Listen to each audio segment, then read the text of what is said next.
Police say the younger of the two suspects in the Tacloban school shooting had played a violent video game called GoreBox. The House prosecution team for Vice President Sara Duterte's impeachment trial asks for more time for pre-trial proceedings. The Philippines criticizes the Chinese embassy for social media posts that denigrate the 2016 arbitral award on the South China Sea. Ateneo Blue Eagles player Divine Adili's body is sent home to Nigeria 2 weeks after he and teammate Rene Baterbonia drowned during team building. And British Prime Minister Keir Starmer announces he will resign just 2 years since taking the post.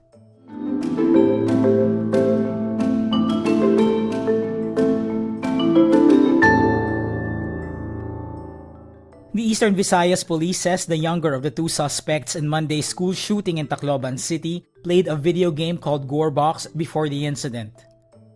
Both are students at San Jose National High School, one 15 years old and the other 14. They allegedly opened fire and killed 3 other students and injured at least 11 more on Monday, June 22. Region 8 Police Director Brigadier General Jason Capoy calls GoreBox a shooting game and describes it as quite violent. Capoy adds the 14-year-old suspect had experienced firing at a shooting range. The police investigation found the 9mm pistol used by the 14-year-old suspect was owned by his aunt, who is a policewoman. She is now under restrictive custody and may face administrative charges. President Ferdinand Marcos Jr. has ordered a thorough investigation. Several groups and lawmakers are calling for safer schools and a comprehensive probe into the incident. These groups include Save the Children Philippines, the Alliance of Concerned Teachers, and the Akbayan Party. Senator Win Gatchalian and Mamamayang Liberal Representative Laila De Lima joined calls for measures to prevent gun violence at schools. The House prosecution team for Vice President Sara Duterte's impeachment trial is asking for more time for pre-trial proceedings. The team says it worries the proceedings won't be finished by the current deadline on Thursday, June 25. That's because thousands of documents have yet to be marked during the closed-door proceedings.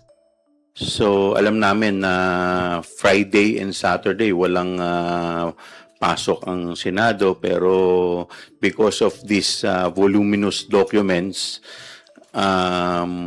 kinukonsider na rin namin na pati yung Friday tsaka Saturday, kung papayagan tayo, na magamit na rin. Lead prosecutor Congresswoman Jinky Luistro says the prosecution panel has proposed putting a single marking on common exhibits to expedite the process. But Duterte's defense team rejects this. Even if it's supposedly the same document, kulang ng isang page yung sa prosecution. Sa amin, meron kami ng page na yun. So, importante rin nun talaga, no, na para sa amin, mamarkahan namin yung sarili naming dokumento. The full trial proper is expected to begin on July 6. The Department of Foreign Affairs criticizes the Chinese embassy in Manila for its social media posts that belittle the 2016 arbitral ruling on the South China Sea. China claims Bajo de Masinloc or Scarborough Shoal as its territory. It lies around 120 nautical miles off Zambales province, well within the Philippines' exclusive economic zone. The DFA says it categorically rejects the assertions the Chinese embassy made about the 2016 arbitral award, which China rejects. It says, quote, "The award is final and binding and has become an unassailable part of the corpus of international law, providing legal clarity regarding maritime rights and entitlements in the South China Sea. It is not and will never be illegal, null, and void."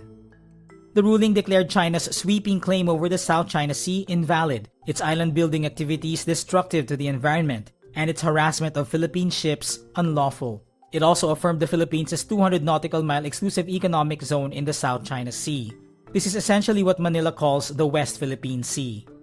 China has refused to accept the decision even if it is a signatory to the United Nations Convention on the Law of the Sea, the basis of the award.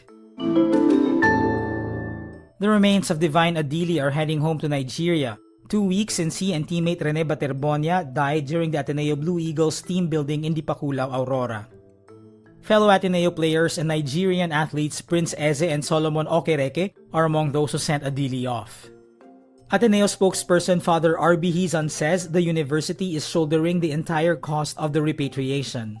This includes efforts to bring members of the Adili family to the Philippines and back to Nigeria, but Hizan says Adili's father had difficulties coming to the country. Meantime, Filipinos from around the country and abroad sent flowers for Baterbonia to his wake in Tacloban, Agusan del Sur. Several personalities have come to pay their respects, including actress Sofia Andres and PBA players Scotty Thompson and Nards Pinto.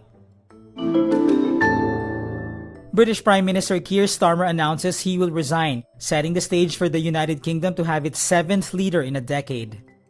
Starmer's resignation comes less than 2 years after he secured a landslide election victory, a result that had raised hopes of bringing stability to British politics. He says it had become clear that members of his party wanted a change in leadership, noting nominations for anyone to replace him would open on July 9.